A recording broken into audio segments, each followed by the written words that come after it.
안녕하세요. 저는 평범한 30대 중반의 여성이에요. 사람들이 가지는 편견에는 여러 가지가 있겠지만 저는 정말로 어이없는 편견 때문에 힘든 일을 겪고 이제야 안정적인 생활을 보내게 됐어요. 사실 어떤 사람에게는 정말 용납할 수 없는 것이라도 또 다른 사람에게는 별거 아닐 수도 있는 것이 편견이라고 생각해요. 그리고 요즘 젊은 사람들에게 재혼 가정은 그렇게 큰 문제가 아니지만 나이가 많은 옛날 분들에게는 재혼 가정이라는 것만으로도 결혼을 꺼릴 일이 되는 거라는 걸 이때까지만 해도 전혀 몰랐거든요. 우리 어머니는 아버지와 재혼을 하셨어요. 옛날 분들은 쉬쉬하는 일이긴 했지만 저희 가족은 정말 너무너무 사이가 좋았죠. 재혼 가정이었지만 저는 아버지와 어머니의 딸이었고요. 어머니가 전 남편과의 사이에서 아이 없이 이혼을 하셨기 때문에 말 안 하면 그냥 온전한 가족일 뿐이었어요. 제가 성인이 되고 남자친구를 사귀기 시작했을 때 엄마가 저에게 당부하신 일이 있었어요. 예, 너 혹시 결혼할 사람 생기면 우리가 재혼 가정이라는 건 절대로 말하지 마. 말하고 싶으면 결혼하고 최소 5년은 넘은 뒤에 하고. 응? 재혼이래봐야 엄마랑 나 아빠 사이가 남인 건 아니잖아. 피가 섞인 부모 자식인데 엄마가 너무 예민하게 생각하는 거 아니야? 네 눈에는 그렇게 보이지.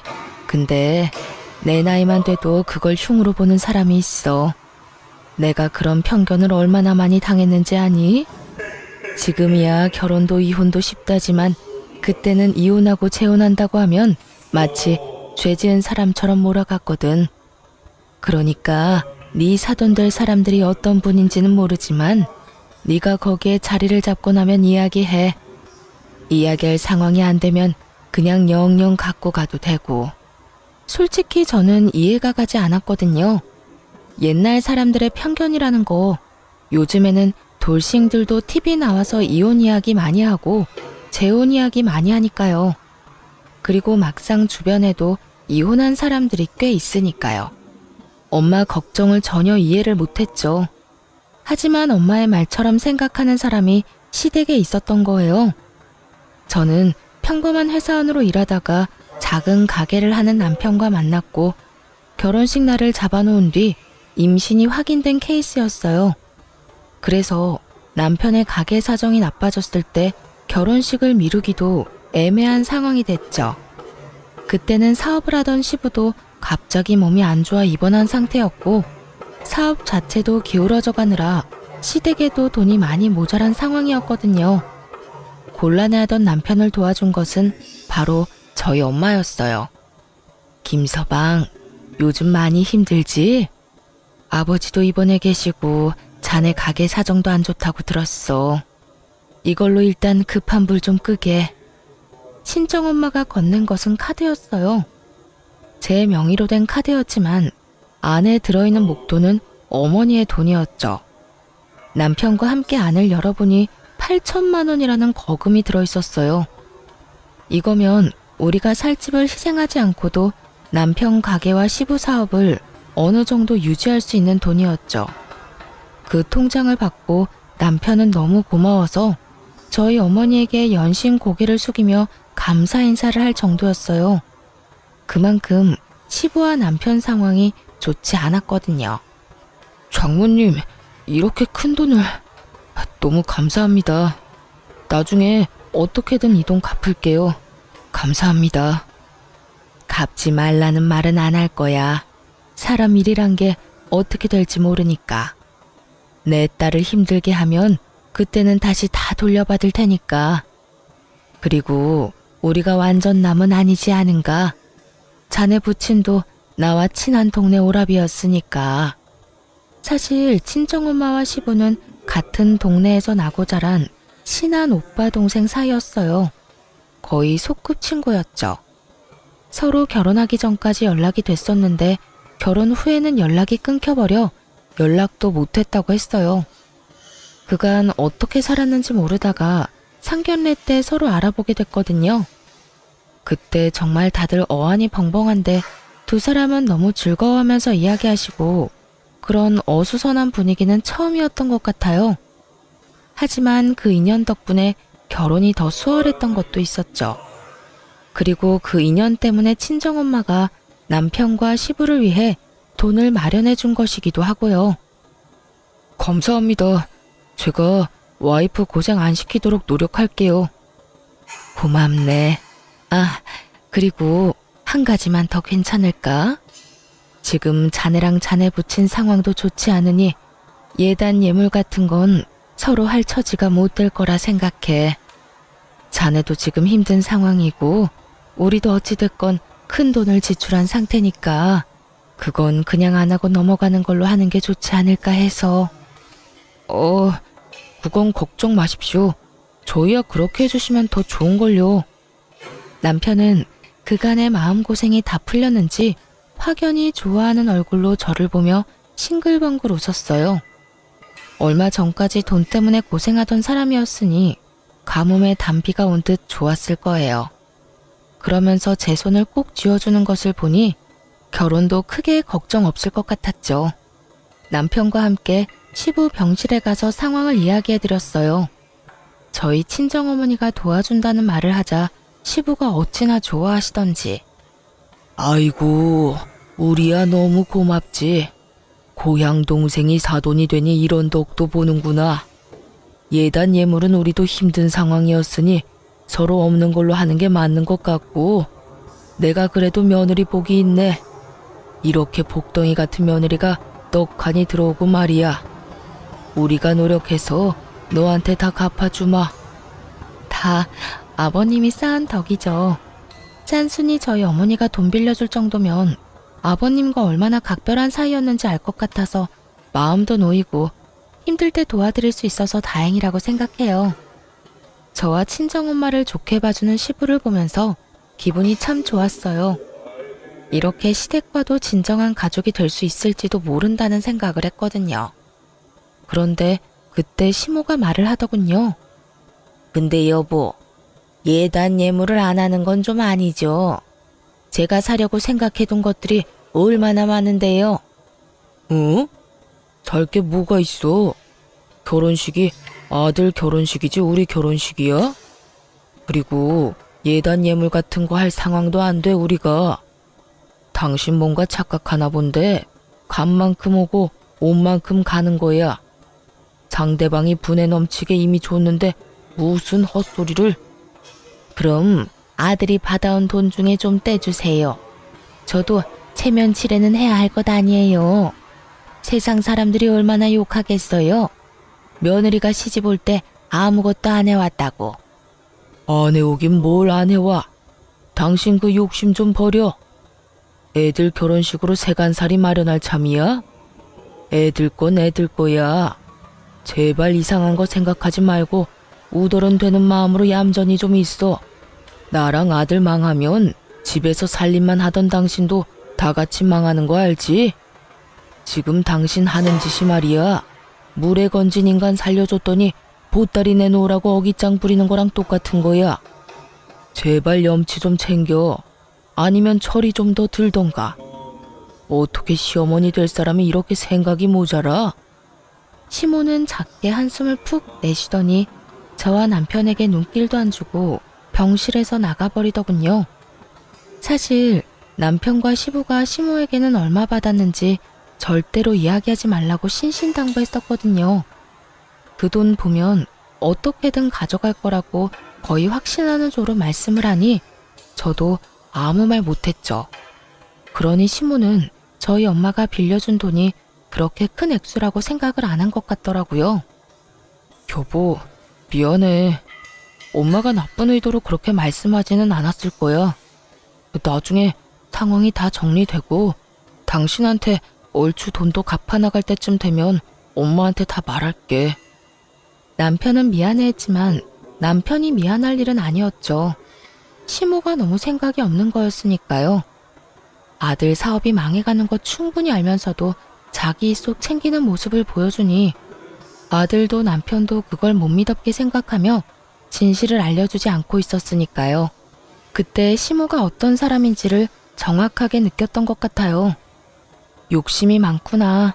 그런 생각이 들었죠. 그리고 걱정이 됐어요. 결혼식 때 시모가 마냥 밝은 얼굴은 아니겠구나 하고요. 그리고 그 생각은 정확했어요. 결혼식장에서 시모의 얼굴을 봤는데 완전 썩은 표정이었거든요. 탐탁지 않아 하는 표정, 불쾌한 표정, 냉정한 표정이 한데 뒤엉킨 아주 오묘하게 상대방을 짜증나게 하는 얼굴이었죠. 저는 걱정이 앞섰어요. 시모가 왜 화가 났는지도 전혀 몰랐으니까요. 남편과 시부가 시모를 잘 달랬을 거라고 생각했는데 여전히 얼굴이 그 꼴이었으니 설마 아직까지 예단 예물 때문에 저러고 있다고는 생각조차 못했거든요. 드레스 입고 부케를 들고 있으니 마음대로 움직여 물어볼 수도 없고 정말 답답해 죽을 것 같더라고요. 그런데 패백을 하러 이동할 때 시모가 왜 그렇게 짜증나는 얼굴을 하고 있었는지 정확하게 알게 됐어요. 아니, 어떻게 이런 법이 다 있어? 예물을 안 해오면 어떡하자는 거야? 아무리 예의가 없고 경우가 없어도 그렇지 이런 식으로 자기들 맘대로 줄이고 없애고 이런 건 좀 너무하지 않아? 패백실 들어가려는데 들리던 시모 목소리였어요. 저는 당황했죠. 남편 친인척들과 함께 있었는데 시모가 그런 말을 꺼낸 거예요. 시부는 화장실에 간 터라 안에 없었거든요. 시모 말에 동조하는 사람들도 있었어요. 해주기로 했다가 안 해준 거라고? 무슨 그런 집이 다 있대. 아무리 그래도 조금이라도 해야 할 건 해야지. 겉만 번지르르 하고 그 집안 다 망한 거 아니야? 딸 결혼하는데 대놓고 그런 말을 어떻게 해? 돈 쓰기 싫은 거지. 며느리가 그렇다고 엄청 대단한 것도 아니고 뭐 내세울 것도 없는 애 시집 보내면서 그런 것도 없이 오는 거 너무 경우 없는 짓이잖아. 듣고 있으니 눈앞이 깜깜하더군요. 저희 부모님이 없길 바라며 안을 슬쩍 살폈는데 저희 부모님이 반대편 통로에 계시더라고요. 친정엄마 표정이 무척 안 좋았어요. 그 기분이 어떨지 짐작도 안 갔죠. 항상 긍정적인 어머니 표정이 완전 망가져 있었으니까요. 게다가 시모 이야기에 동조한 다른 사람들이 함께 흉보기 시작하면서 어머니는 들어오지도 나가지도 못하고 있었어요. 제가 어떻게든 해보려 했는데 시부가 뒤에서 나타났어요. 아가, 안 들어가고 여기서 뭐하고 있어? 시부가 저를 챙기고 뒤이어 남편도 나타났죠. 두 사람 다 화장실을 다녀와서 늦었죠.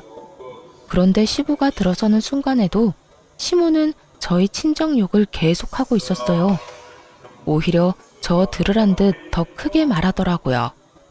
내가 아들 앞길 막아버린 건 아닌가 싶어서 걱정이에요. 결혼식부터 자기 마음대로 모든 걸 결정하는 사람들이잖아요. 결혼하면 얼마나 심하겠어요? 별것 없는 딸도 귀한 딸이라고 싸고 돌 테니까요. 당신 지금 무슨 소리 하는 거야? 결국 시모 이야기를 듣던 시부가 깜짝 놀라 시모에게 소리쳤어요. 지금 친척들 앞에서 무슨 헛소리 지어 만드는 거냐고. 자식 도와준 사돈이 얼마나 고마운데 당신 하는 짓이 원수를 은혜로 갚는 거랑 뭐가 달라. 막말로 예단 예물을 했었어 봐. 우리가 감당이나 했겠소? 지금이야 퇴원해서 몸 상태 괜찮고 사업도 차츰 돌아오고 있지만 그때 사돈이 안 도와줬으면 재기 못했을 수도 있다고. 어떻게 돼먹은 사람이야 당신? 은인들 앞에 두고 그런 말을 어떻게 하냐고. 꼴랑 조금 도와준 거 가지고 이러지 말아요. 그리고 하기로 한 건 했어야지. 그걸로 얼마나 할 일이 많았는지 알아요? 제가 사야 할 것들 다 못 샀는데 그럼 가만히 있어야 하냐고요. 그리고 우리 집에 시집 오면 당연히 도와줘야 하는 거지 뭘 그렇게 생색을 내면서 도와줘요? 정말 떼쓰는 아이처럼 말하더라고요. 상황을 볼 줄 모르는 건지 주변을 전혀 신경 쓰지 않더라고요. 시모와 함께 욕한 사람들이 처가에서 이미 금전적인 도움을 줬다는 말에 자신들이 했던 말을 주워 담지도 못하고 아이고 이걸 어째 하며 발만 동동 구르고 있었는데도요. 그리고 시모의 그 철없는 말에 저희 친정 부모님보다 얼굴이 더 일그러진 사람이 바로 시부였어요. 도움을 준 사람이 바로 앞에 있는데 자기 마누라가 저런 소리를 찍찍해대니 당연히 환장하고 펄쩍 뛰었어요. 뚫린 입이라고 말 함부로 하는 거 아니야. 도대체가 당신은 나이를 어디로 먹은 거야? 그리고 내가 말했지. 당신 그 욕심 때문에 언젠가 큰 코 다친다고. 제발 욕심 좀 버려. 당신 때문에 나도 창피해. 손님들 앞에서 이게 무슨 추태냐고. 결국 남편이 수습하러 나섰어요. 아버지, 진정하세요. 그리고 어머니, 저희 까딱 잘못했으면 결혼식 연기해야 했을 수도 있어요. 어머니가 집에서 살림만 하시느라 아버지랑 제 사정을 모르셨을 수도 있는데 진짜로 위험한 상황이었다고요. 뱃속의 아이 때문에 장인어른 장모님이 저희 상황 많이 살펴봐 주신 거고요. 돈 빌려 가는데 예단님을 하자고 하면 처가에 돈 빌려서 결혼하는 거랑 뭐가 달라요? 그러니까 제발 더 이상 저 부끄럽지 않게 해주세요. 지금도 이렇게 친인척분들 모인 곳에서 큰 소리로 남편 말에 시모가 꽥 소리를 지르더군요. 너도 내가 잘못했다고 생각해? 내가 뭘 잘못했는데? 며느리 보면서 덕 좀 보겠다는 게 그렇게 큰일이야? 덕만 봤어요. 망해가는 가게 살려준 은인인데 어머니한테 직접적으로 돈 주는 거 없다고 이런 식으로 구는 것 같은데 살면서 제가 해드리면 되잖아요. 그러니까 제발 제 와이프 처가는 건드리지 마세요. 제발 사람 도리만 하면서 삽시다. 네? 시모는 골이 잔뜩 난 채로 인상을 확 찌푸리고 있었고 시부와 남편은 저와 친정 부모님을 달래려 애썼어요. 두 사람이 잘 달래지 않았다면 분위기가 수습이 안 될 정도로 망가졌을 거예요. 남편은 저와 친정어머니에게 미안하다고 연신 고개 숙였죠. 그때 시모가 자기는 패백을 안 하겠다고 나가버리더군요. 그런데 아무도 안 잡았어요. 시부는 오히려 속이 편하다는 듯 자신의 여동생에게 대신해달라고 부탁했거든요. 그렇게 시모가 없는 패백이 진행됐죠. 시모는 아예 돌아가 버렸더라고요. 엉망이 된 결혼식이었지만 더 엉망이 되기 전에 수습이 돼서 차라리 다행이라는 생각이 들 정도였거든요. 혼주가 그런 표정으로 앉아있으면 사람들이 이 결혼이 어떤 결혼인지 다 알게 되잖아요. 시모가 없으니 분위기가 더 둥글둥글하고 좋았어요. 시부가 돌아다니며 제 칭찬도 하시고 고향 친구들과 어머니 이야기도 하면서 정말 열심히 마지막까지 수고해 주셨거든요. 시부에게는 감사한 마음이 너무 컸죠. 친정 부모님도 시모가 안 보이니 그제야 얼굴이 좀 돌아왔고요. 딸, 그 집 안사돈 보면 내가 너 시집 안 보내고 싶은데 그래도 오빠가 너 좋게 생각해주고 잘해주니까 그거 하나만 믿고 보내. 혹시라도 네 시어머니가 너 괴롭히면 꼭 시아버지한테 가서 일러라. 알겠지?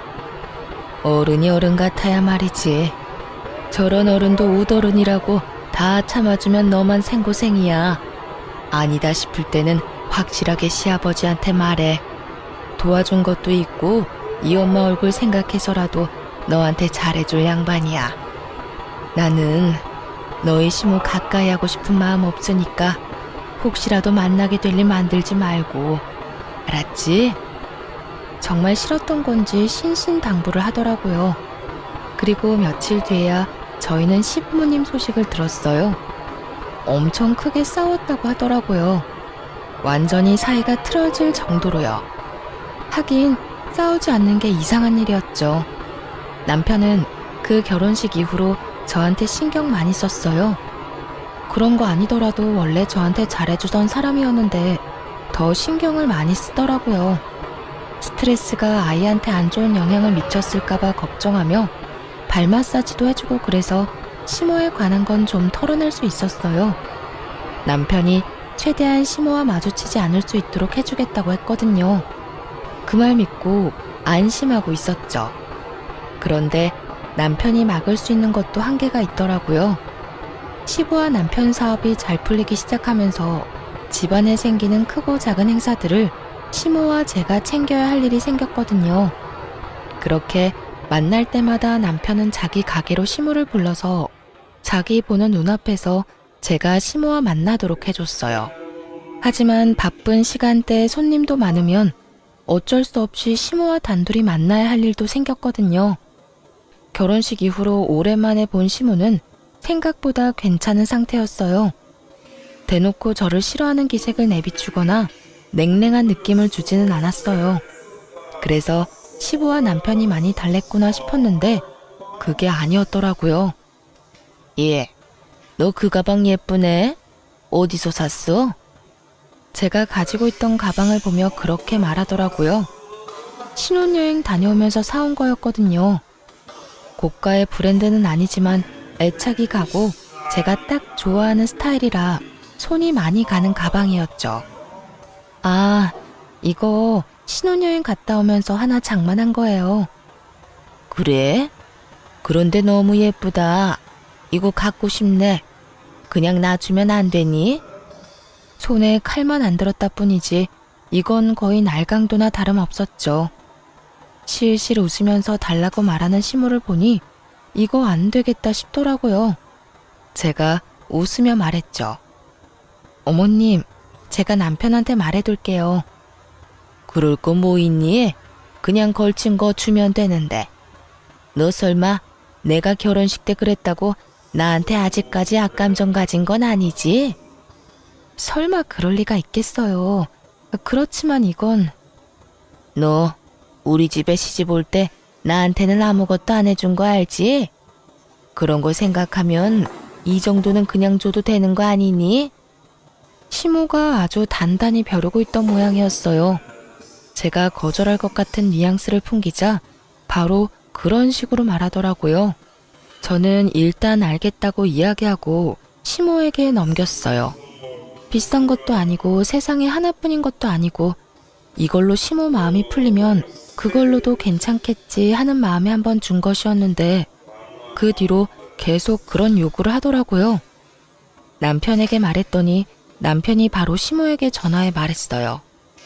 고모, 아무리 그래도 신혼여행에서 제가 와이프한테 사준 가방을 가져가시면 어떡해요. 그리고 어머니 가방 많이 갖고 계신 거 제가 잘 알거든요. 그러니까 저희 와이프 거 탐내지 마세요. 네 마누라가 그렇게 이야기했어? 내가 지껏 뺏은 거라고? 아니요. 어머니가 너무 원해서 드렸다고 하던데요. 근데 남이 선물한 것까지 원하는 건 좀 아니죠. 어머니 돈으로 사세요. 제가 매달 용돈도 보내드리고 아버지한테 받는 돈도 있으시잖아요. 왜 며느리 하고 있는 걸 달라고 해요? 제가 용돈 안 드리면 또 모를까. 돈을 주고 있는데 왜 남한테 뺏어요? 결국 남편은 아예 앞으로도 안 사줄 거라고 절대 그런 일로 우리 부부 괴롭히지 말라고 이야기하고 전화를 끊었어요. 남편의 과격한 말투에 좀 걱정은 됐지만 그래도 앞으로는 그런 일 없겠거니 했는데 그 뒤로는 더 집요하게 남들 모르는 곳에서 제게 요구를 하더라고요. 최대한 시모와 떨어져 있으려 해도 집안 행사에는 어쩔 수 없이 붙어 있어야 하는 일도 많았거든요. 그럴 때마다 계속 요구하더니 이번엔 제가 결혼할 때 친정아버지가 사준 가방을 달라고 하더라고요. 그거 예쁘네. 저번에 거 돌려줄 테니까 그거 나한테 줘. 그때 준 건 너무 어려 보였는데 이건 나한테도 딱 맞겠다 얘. 제가 가지고 있는 하나밖에 없는 명품이고 무엇보다 친정아버지의 선물이었으니 저도 줄 생각은 없었어요. 그런데 시모가 자신이 들고 있던 가방을 업고는 안에 든 물건을 우르르 쏟아 테이블 위에 올리더니 저를 쳐다보며 태연하게 이야기하더라고요. 뭐해? 너도 가방 비우고 어서 줘. 그 모습에 화가 난 제가 시모에게 말했죠. 어머님, 이건 저희 친정아버지가 선물로 주신 거예요. 누가 팔라고 해도 줄 생각 없고 어머님이 달라고 해도 드릴 생각 없어요. 다른 건 모르겠는데 이건 의미가 다르잖아요. 어머님이 이해 좀 해주세요. 그래서 그럼 그거랑 똑같은 거 나한테 선물하면 되겠네. 안 그러니? 어머님, 현실적으로 불가능하단 거 잘 아시잖아요. 저 출산하고 아직 육아휴직 중이라 돈도 없어요. 그럼 남편한테 말해서 물어볼게요. 됐어. 기가 막혀서 이 집에 들어올 때 딸랑 몸만 온 주제에 무슨 말만 하면 남편한테 물어볼게요? 물어보는 게 아니라 고자질이겠지. 아들을 어떻게 구워 삶았으면 아들이 엄마 힘든 건 아는 척도 안 하고. 너도 그러는 거 아니야. 네가 나를 얼마나 무시했으면 그런 짓을 하겠어? 시어머니 하는 말에 내내 해도 모자란데 무슨 말만 하면 그건 안 돼, 저건 안 돼. 흐이구, 내가 등신이지, 응? 시모가 그렇게 말하더니 기분 나쁘다는 듯 다시 가방을 정리하더니 저를 두고 다른 친척들이 있는 곳으로 가버리더군요. 그리고 거기서 친척들과 저한테 다 들리도록 이야기를 했어요. 며느리가 자기 무시한다. 아무것도 해온 것도 없는 주제에 시모 말에 꼬박꼬박 말대꾸만 한다고 사람들에게 다 퍼뜨리고 있더군요. 남편에게 말해봤지만 상황이 좋아지지 않았고 남은 건 시부밖에 없다고 생각했어요. 그래서 저는 시부에게 연락을 했어요. 그래, 그렇지 않아도 내가 먼저 전화하려고 했는데 너 잠깐 나오거라. 시부를 만나러 간 곳은 시부 회사 근처였어요. 나가니 시부가 제게 종이봉투를 하나 건네더라고요. 그리고 그 안에는 고가의 가방이 있었죠. 너 얼마 전에 네 시어머니한테 가방 뺏긴 거 아들한테 들었다. 내가 그거 보니 미안해져서 말이지. 그간 사돈에게 도움받은 것도 있고 내가 네 어머니에게 직접 선물을 하려니 그러지 말고 며느리한테나 잘하라고 해서 이렇게 가방 하나 사들고 왔어. 내가 너한테는 얼마나 고마운지 모른다. 앞으로도 우리 아들이랑 손주랑 그렇게 잘 지내거라. 다른 건 바라지도 않아. 솔직히 네가 우리 집에 들어오고 좋은 일만 있잖아. 말만 들어도 힘이 되고 기분이 너무 좋더라고요. 대신 이거 네 시어머니한테는 내가 사줬다고는 하지 말고 그 옆편네 그거 알면 또 난리 날 거다. 그 말을 듣는 순간 그런 생각이 들더군요. 이걸 보면 시모가 얼마나 갖고 싶어 할까 하는 마음이요. 그래서 숨겨두고 몰래 쓸 생각이었는데 시모가 저번에 친척들 앞에서 제 욕한 게 생각나서 괘씸하더라고요. 그래서 이번에 시댁에 갈 때 그 가방을 메고 갔어요. 시부가 먼저 알아채더니 저한테 눈짓으로 잘하고 다닌다며 고개를 끄덕이더군요. 그리고 아니나 다를까 이번에도 시모의 눈이 돌아가더라고요. 예, 이런 건 또 어디서 났어? 저번보다 훨씬 예쁘다. 이거 나한테 줘, 응? 그러면 앞으로 친척들한테 네 이야기 안 할 거야. 그걸 말이라고 하는 건지. 시모가 며느리 흉보면 사람들이 그 집안을 뭘로 알겠어요? 그것도 결혼한 지 1년도 안 된 며느리를. 게다가 가방 하나에 그런 말 안 하겠다는 것도 다 그냥 해보는 말일 거예요. 지금 하는 행동을 보면 답이 나오게 돼 있죠. 저는 난색을 표하며 시모에게 조심스럽게 말했죠. 어머님, 죄송해요. 이 가방은 중요한 사람에게 선물 받은 거라 어머님한테 드릴 수가 없네요. 나중에 남편한테 말해서 이야기해 볼게요. 그랬더니 시모 눈이 쫙 치켜 올라가더니 또 나한테 퍼붓는 거예요. 중요한 사람? 너한테 중요한 사람이 시부모 말고 누가 있니? 너 설마 남자 있니? 그거 남자한테 받은 거 맞지? 알아서 열심히 자기 무덤 파는 시모를 보며 저는 속으로 웃었어요. 욕심이 끝도 없는 양반이었죠. 그 가방이 뭐라고 멀쩡한 며느리를 외도나 하는 여자로 만드는지. 뭐 눈에는 뭐만 보인다더니 저는 한마디 덧붙였어요. 그런 거 아니에요, 어머님. 말하기는 힘들지만 진짜 중요한 분한테 받은 거라 이거는 진짜로 드리기 힘들어요. 너 맞네, 바람핀 거. 지금 당장 안 주면 너 그러는 거 가족들한테 다 알릴 거야. 그러니까 빨리 내놓고 그 남자랑도 헤어져. 제가 뭐라 말하기도 전에 시모는 가방을 휙 낚아채더니 그 안에 있던 제 물건을 바닥으로 탈탈 털어냈어요. 그리고는 자기 어깨에 걸어보며 즐겁게 놀더군요. 저는 속으로 걸렸구나 싶은 마음에 불쌍하게 주섬주섬 물건들만 주워서 종이 가방에 넣었죠. 더 이상 시모에게 갖다부타 말은 하지 않고 저녁 때 집에 갈 때까지 기다렸어요. 저는 일부러 작은 종이 가방만 하나 챙겨들었죠. 배웅하러 온 시부가 제 짐을 보고 의아해하며 묻더군요. 아가, 너 가방 놔두고 왔어. 내가 가져오마. 여보, 그거 아니야. 이제 내 거니까 거기 놔둬요. 시부가 시모 이야기에 당황한 얼굴이 돼서 시모에게 되물었죠. 이게 왜 당신 거야? 걔가 나한테 줬다고요.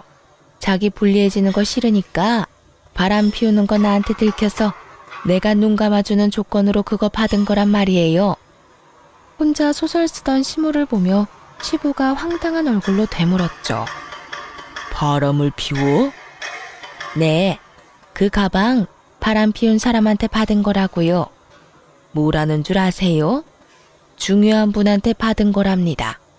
그게 외도남인지 뭐겠어요? 시부가 골 때린다는 표정으로 이마를 부여잡고 시모에게 물었죠. 그 중요한 분이 외도남이라고? 누가 그래? 딱 보면 척이죠. 이 비싼 가방을 그럼 누가 사줘요? 의기양양하게 말하는 시모는 그 이야기는 꺼내지 않기로 한 약속도 다 깨고 시부에게 구구절절 자기가 쓴 소설 이야기를 말하고 있더라고요. 그게 얼마나 웃긴지 그런 시모에게 시부가 꽥 소리를 질렀어요. 나다. 내가 사줬어 이 옆에 내야. 시아버지가 사준 걸 시어머니가 홀라당 가져가? 도대체 당신은 생각이 있는 사람이야 없는 사람이야? 당신이 이걸 왜 사줘요? 내가 며느리 집안에 받은 게 얼만데 그럼 이런 거라도 해줘야 할 거 아니야? 당신은 양심이 없는 거야? 아니면 욕심이 눈을 가린 거야? 어떻게 남한테 선물 받았다는 걸 그것도 그런 난잡한 상상해가며 며느리 모함하고 요새 친척들 사이에서 며느리 험담하는 것도 그래. 내 귀에 안 들어올 줄 알았어? 내가 그거 뒷수습하느라고 얼마나 힘든지 아냐고. 있는 사실만 말해, 있는 사실만. 당신 혼자 소설 쓰고 자빠져 있지 말고. 시부가 그렇게 말하며 가방을 탈탈 털어 시모 물건을 바닥에 냅다 던져버리고 제게 가방을 돌려줬어요. 그걸 보고 있던 시모가 저를 째려보는데 어쩌겠어요. 저는 줬는데 시부가 다시 돌려줬으니 다시 제 것이 된 것뿐이죠. 그리고 그 뒤로 시모는 제 것을 탐낸 적이 없었어요. 시부에게 한바탕 혼쭐이 난 모양이었어요. 이제야 시모가 제정신 차렸구나 싶었는데 그게 아니었어요. 그때 앙금이 남아있었는지 그 뒤로 저를 괴롭히는 일이 많아졌거든요. 특히 아무 쓸데도 없는 일을 계속 시키려고 했어요.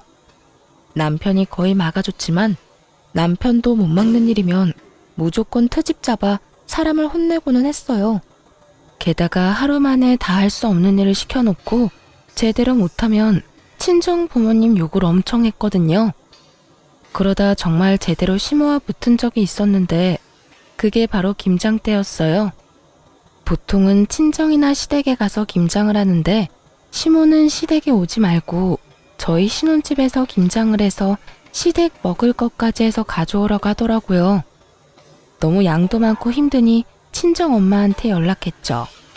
이야기 들은 친정엄마가 흔쾌히 도와주겠다며 왔는데 제가 좋아하는 반찬에 고추장, 간장까지 다 해오셨더라고요. 둘이서 김장하는데 힘들긴 했지만 정말 재미있게 일했거든요. 김장을 다 하고 친정엄마에게 잠깐 쉬고 가라고 했죠.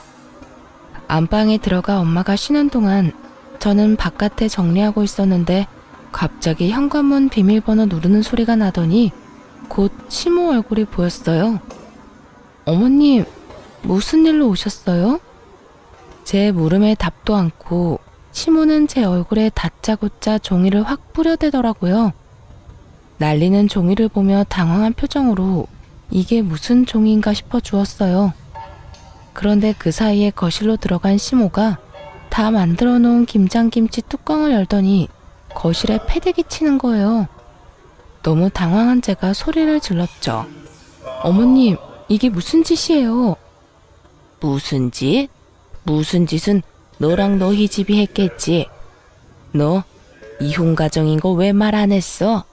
말했으면 너 절대로 결혼 안 시켰을 거야. 다 부모 따라가는 법이라고 그 나물에 그 밥이지. 봐라, 네가 중간에서 이간질을 얼마나 했으면 남편도 아들도 다 네 치마폭에 쌓여 헤어나오지를 못해. 너 때문이잖아, 이 도둑년아. 밑도 끝도 없는 이혼 가정 이야기. 저야말로 당황했죠. 이게 이렇게 크게 화낼 일이었나요? 진짜 이해가 안 가더라고요. 어머님, 도대체 무슨 말씀하시는 거예요? 그리고 김치는 왜 이렇게 만들었어요? 너랑 네 어미가 만든 김치를 우리가 왜 먹어? 재수가 없으려니 이런 년이 집에 붙어가지고. 너도 내 자식 버리고 이혼할 가능성 충분해. 네 엄마가 그랬던 것처럼. 내가 다 조사해 봤어. 어쩐지 처음부터 마음에 안 들더라.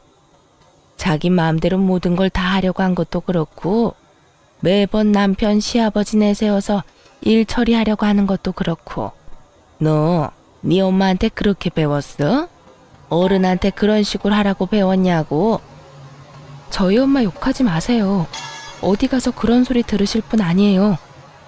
저와 시모가 싸우는 소리가 들리자 안방에서 선잠을 자고 있던 친정엄마가 깜짝 놀라 밖으로 나왔어요. 그런 친정엄마에게 시모가 소리쳤어요. 그래, 너 잘 만났다. 남자 버리고 다른 남자 만나서 사니까 기분 좋아? 그래서 네 딸년한테도 이런 식으로 하라고 가르쳤어? 남자가 다 네 말대로 할 줄 알지? 내 남편 어떻게 구워 삶았는지 모르겠지만 너희들 다 오늘부로 끝났어. 재혼 가정? 그딴 인간들 내 아들하고 엮이는 거 내 눈에 흙이 들어가도 못 봐. 지금 당장 헤어지도록 만들 거라고. 악에 받쳐 소리 지르는 시모를 두고 보다 못한 친정엄마가 시부에게 전화를 걸었어요. 오빠, 빨리 애들 집으로 와. 지금 완전 난리도 아니야. 쉬는 날이었고 시부가 근처에 있었기에 금방 올 수 있었어요. 그리고 엉망진창이 된 집을 보며 시부가 어이없다는 듯 말했어요. 이게 지금 이 난장판이 뭐 때문에 이렇게 된 거야? 오빠 처가 그랬지. 며느리한테 김장 혼자 하라고 시키더니 이것 좀 봐. 김장한 거 다 엎어놔서 쓰지도 못하게 만들고, 내가 우리 애들 먹으라고 만들어준 반찬도 쓰레기통에 다 쳐넣더라. 이게 대체 어떻게 된 일이야? 당신이 진짜 이랬어? 나 아니에요.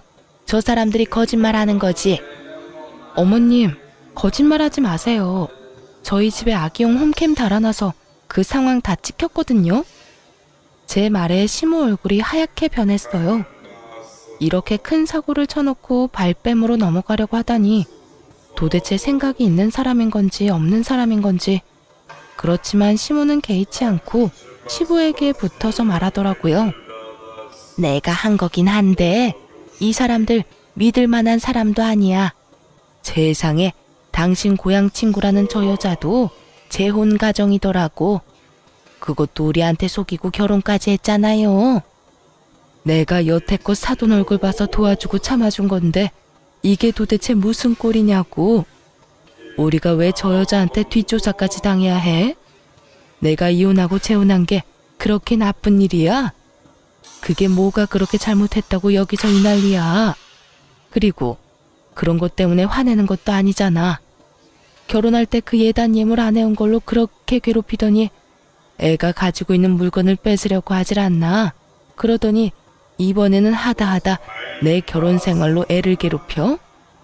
이미 애들 결혼했고 잘 살고 있으면 됐지. 시부는 어지럽혀진 거실 바닥을 물끄러미 바라만 보고 있더니 푹 한숨을 쉬었어요.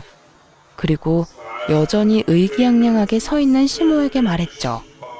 당신 오늘 가서 짐 싸. 무슨 짐을 싸요? 당신이 제일 싫어하는 이혼 해줄 테니까 우리 집에서 나가. 그 얼굴 꼴도 보기 싫으니까 나가라고. 갑작스런 시부의 이혼 선언에 모두들 놀라서 눈만 껌뻑했어요.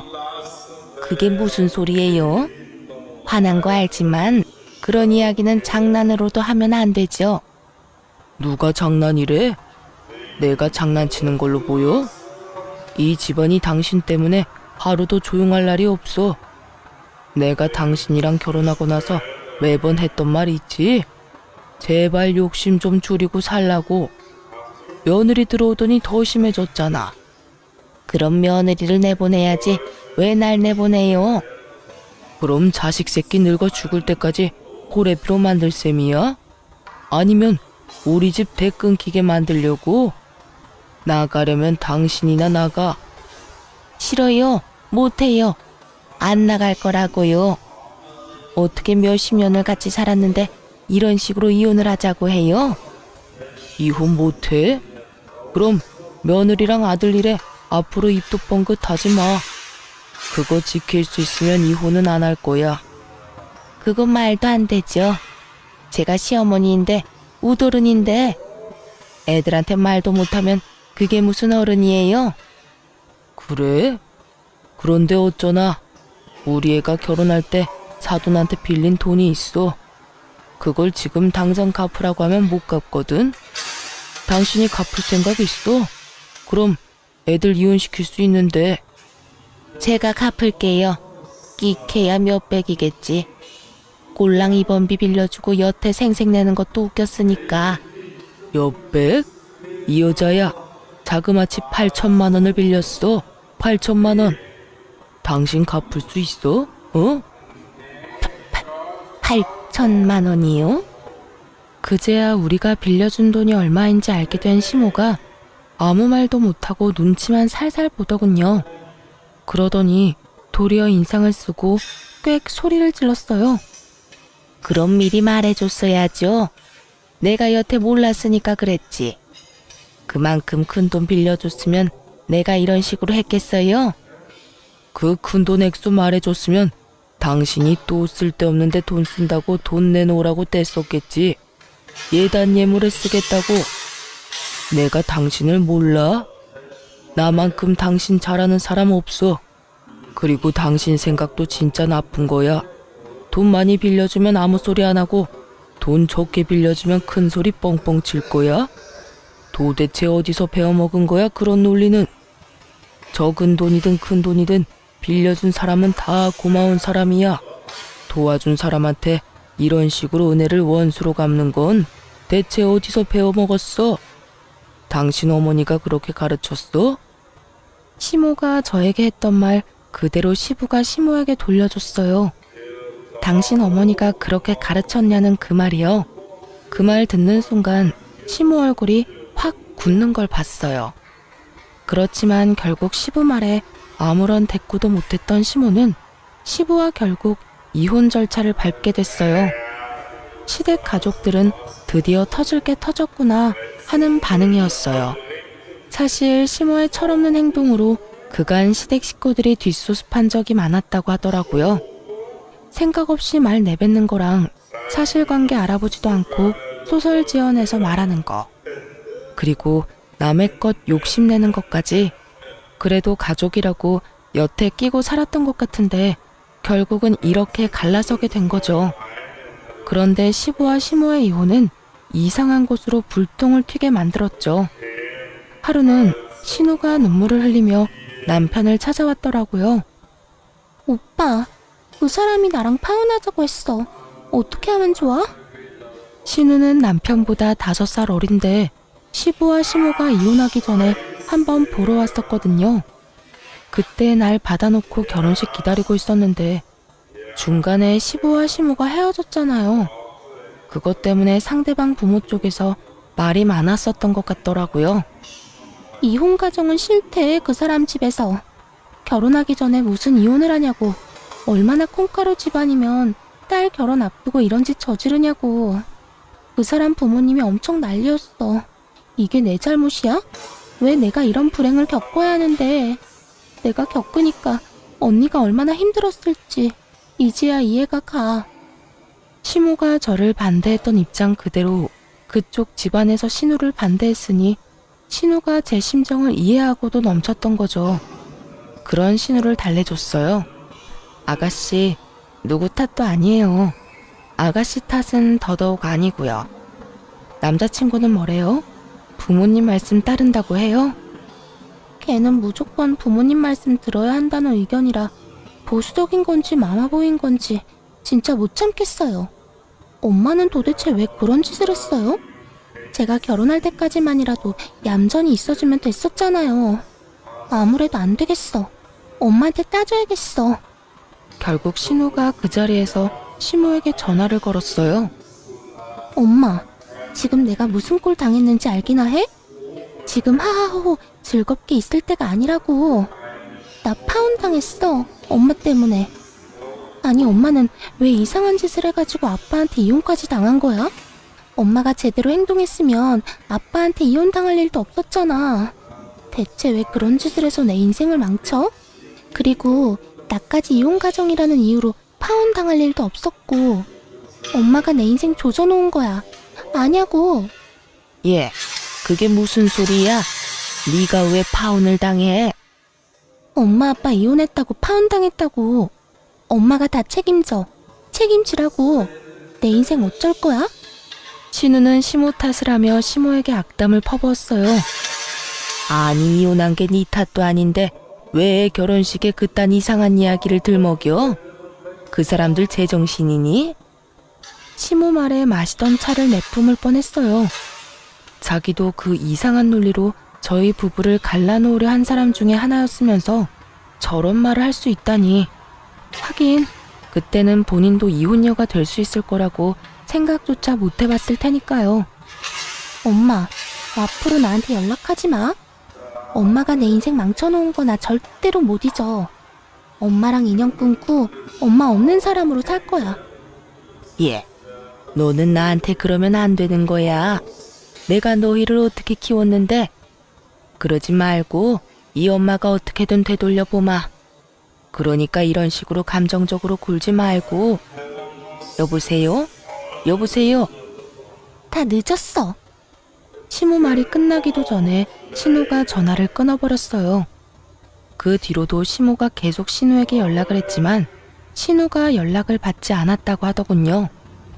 시모는 그제서야 자신이 이혼한 게 실감이 난 건지 딸의 말에 충격이라도 받았는지 시부와 남편에게 전화해서는 매일같이 울며 매달렸대요. 그렇지만 이미 가족들은 시모 행동에 이미 모두 질린 상태였고 더 이상 뒤치다거리도 하고 싶지 않아 했죠. 그렇게 철없고 욕심 많은 시모는 가족들에게 모두 버림받고 나가 떨어져 버렸어요.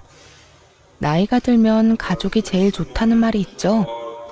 남편은 시모에게 용돈은 꼬박꼬박 보내요.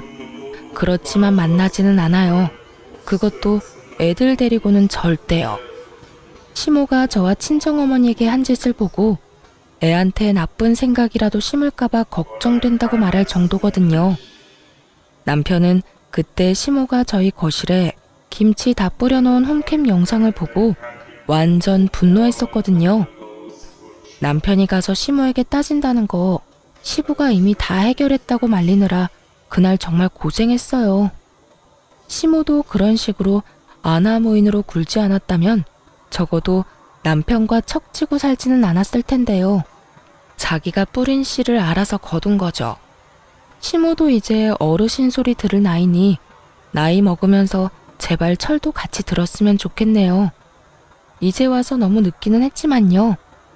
살다 보니 이런 일도 겪고 참 세상 사는 게 제 맘 같지만은 않더군요. 그래도 이제야 어떻게든 정상적인 생활이 되어서 다행이라고 생각해요. 편견을 가진 시모가 결국 본인 스스로 그 편견을 뒤집어 쓰게 될 줄 아무도 몰랐겠죠? 그리고 모든 가족이 자신을 버릴 거라는 생각도 못했을 거고요. 시모를 보면서 생각나는 게 하나 있어요. 반면교사라고 하죠. 저 사람처럼은 절대 되지 말아야겠다. 그 마음이요. 쓰다 보니 글이 길어졌네요. 긴 글 읽어주셔서 감사하고 여러분들은 행복한 시간만 보내셨으면 좋겠어요.